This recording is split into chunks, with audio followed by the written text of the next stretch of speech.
Na mtuanzie moja kwa moja katika mzozo unaoendelea kufukuta kwa Mashariki ya Kati. Rais wa Marekani Donald Trump ametishia kushambulia na kuharibu vibaya miundombinu ya kiraia ya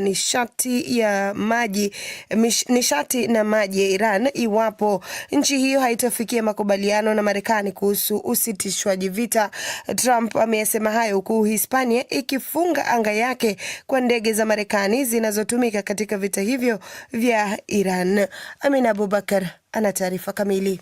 Trump aliandika katika mtandao wake wa kijamii kwamba mazungumzo yanaendelea kati ya Marekani na Iran, lakini pia katahadharisha kwamba iwapo makubaliano hayatofikiwa na iwapo mlango bahari wa Hormuz hautafunguliwa haraka, Marekani itashambulia vikali miundo mbinu yote ya mafuta na gesi ya Iran. Trump amesema kisiwa cha Kurg ambacho ni ngome ya eneo la kusafirishia mafuta ya Iran pia kitashambuliwa, huku akiongeza kuwa ikiwezekana miundo mbinu ya maji pia italengwa.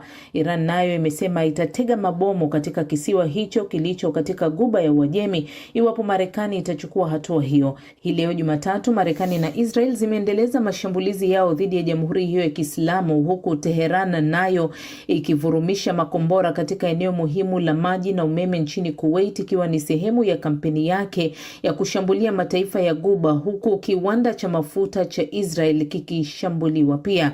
Vita hivyo tayari vimetishia kushuka kwa viwango vya uzalishaji mafuta na gesi duniani. Mbolea pia zimepungua na hata safari za ndege kuathirika pakubwa. Hatua ya Iran kufungia mlango bahari wa Hormuz imetikisa masoko ya nishati muhimu ya mafuta pamoja na bei yake kupanda maradufu. Trump mara kwa mara amekuwa akisema kwamba anaendelea na mchakato wake wa kidiplomasia na Iran katika kufikia makubaliano hayo ya kusitisha vita, lakini pia amekuwa akiendeleza vikwazo pamoja na kuwapeleka maelfu kwa maelfu ya wanajeshi Mashariki ya Kati. Hata hivyo, Iran imekanusha kujadiliana moja kwa moja na Washington. Pakistan kwa upande wake imekuwa ikiendeleza juhudi za usitishaji vita kati ya Marekani na Israel, lakini haijawa wazi juhudi hizo zimefikia wapi kwa sasa.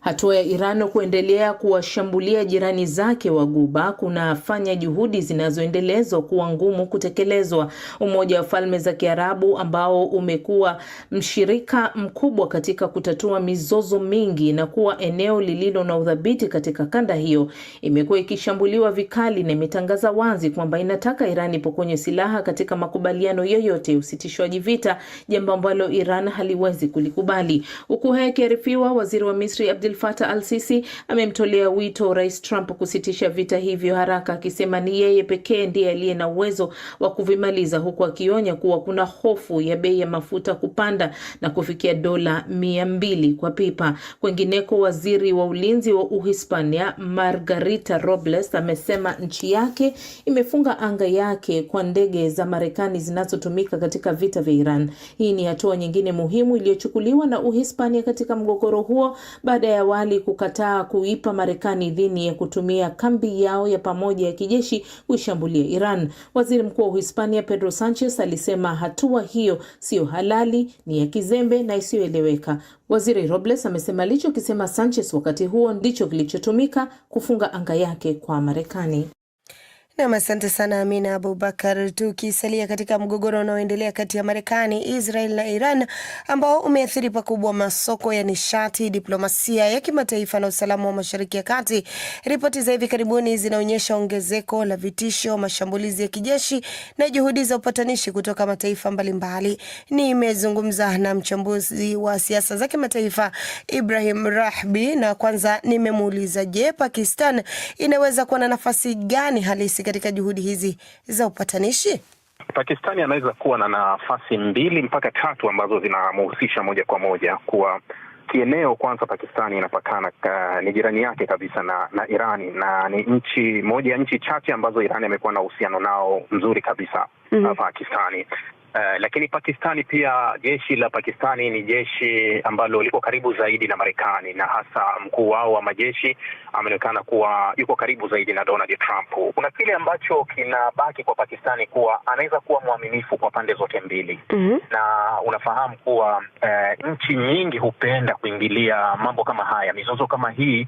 Waziri mkuu wa Pakistan Sharif pamoja na rais wa Iran Masoud Pezeshkian wamekuwa na mazungumzo ya mara kwa mara katika simu, na ndio pekee ambayo ilileta ishara kuwa huenda Pakistani wakawa wasimamizi wa haya mazungumzo.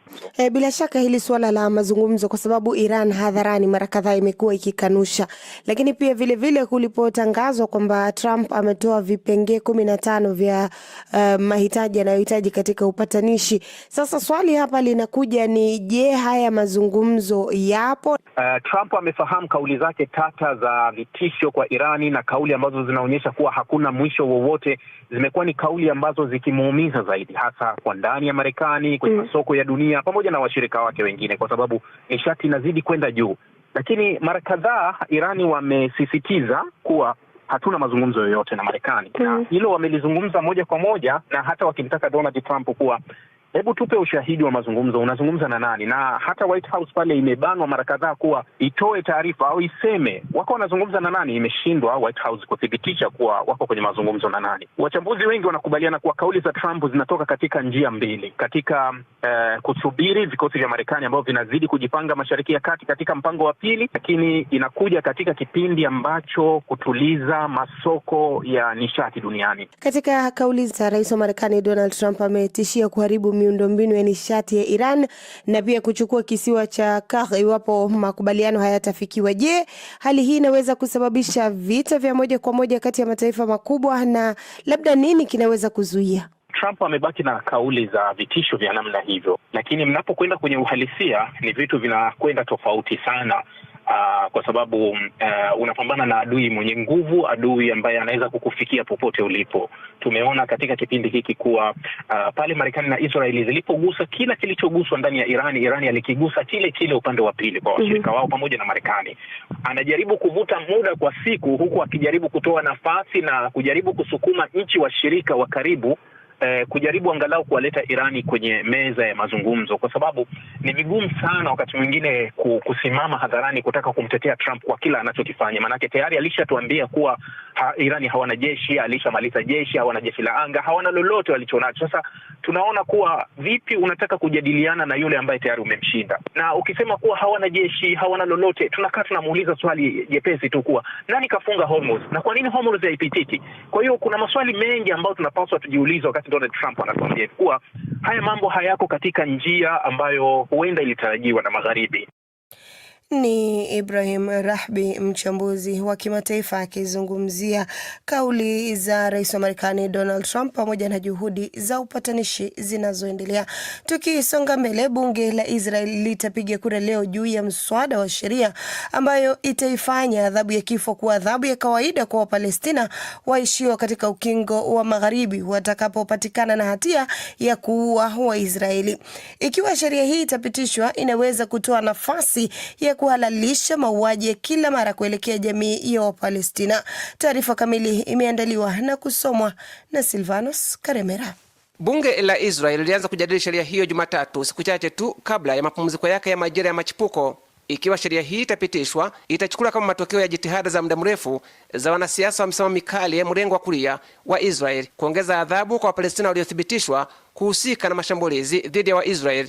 Kadhalika, kupitishwa sheria hiyo moja kwa moja kutakuwa ni ushindi kwa Itamar Ben-Gvir, waziri wa usalama wa taifa wa Israel na kiongozi wa chama cha kidini kilichopendekeza sheria hiyo, chama ambacho ni cha msimamo mkali dhidi ya Wapalestina. Wanaoipinga sheria hiyo wanasema haina dhamira nyingine isipokuwa kuendeleza ubaguzi mkubwa dhidi ya jamii za Wapalestina na imepindukia mipaka, lakini pia haiwezi kuwa chachu ya kuzuia mashambulizi yanayofanywa na wanamgambo wa Palestina dhidi ya Israel. Kwa mujibu wa sheria hiyo, adhabu za kifo zitatekelezwa ndani ya siku 30, lakini mashirika ya haki za binadamu yanatarajiwa kuipinga katika mahakama kuu ya Israel kabla ya kura hiyo. Na katika hatua ya kuitangaza sheria hiyo, waziri wa usalama wa Israel Ben-Gvir alionekana akiwa amevaa kamba ndogo shingoni kama ishara ya kitanzi kama inavyoainishwa katika sheria hiyo. Waziri huyo alisema, na hapa namnukuu, kwa msaada wa Mungu tutaitekeleza sheria hii kikamilifu na kuua maadui zetu, mwisho wa kumnukuu. Waziri huyo ameitaja sheria hiyo kuwa muhimu na itakayopitishwa na bunge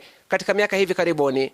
Chama chake ni sehemu muhimu ya muungano ulioko madarakani unaoongozwa na waziri mkuu Benjamin Netanyahu. Wakosoaji wa sheria hiyo ni pamoja na Waisraeli na Wapalestina, mashirika ya kimataifa ya haki za binadamu, na Umoja wa Mataifa wanasema kwamba sheria hiyo inaweka kanuni za ubaguzi ambazo zinawalenga Wapalestina huku zikiwatetea Waisraeli. Mahakama za kijeshi kwenye eneo la Ukingo wa Magharibi zinatarajia kutekeleza adhabu ya kifo kwa Wapalestina watakaothibitishwa kumoa raia wa Israeli kama adhabu kwa kosa la ugaidi. Lakini kwa upande mwingine, mswada huu wa sheria unazitaka mahakama za Israeli kuwapa Waisraeli wenye asili ya Palestina kifungo cha maisha jela endapo watapatikana na hatia hiyo hiyo ya kufanya mauaji dhidi ya raia wenzao wa Israeli, au hata wale watakaopatikana hatia ya kupinga kuwepo kwa taifa la Israeli. Amishai Cohen, mtafiti mwandamizi katika taasisi ya demokrasia ya Israel, amesema tofauti hii katika adhabu kwa mujibu wa sheria hii ina ubaguzi mkubwa unaopindukia. Amesema, na hapa namnukuu, itatumika katika maeneo yenye mahakama za kijeshi ambazo ni mahakama za Wapalestina, itatumika katika mahakama za Israel,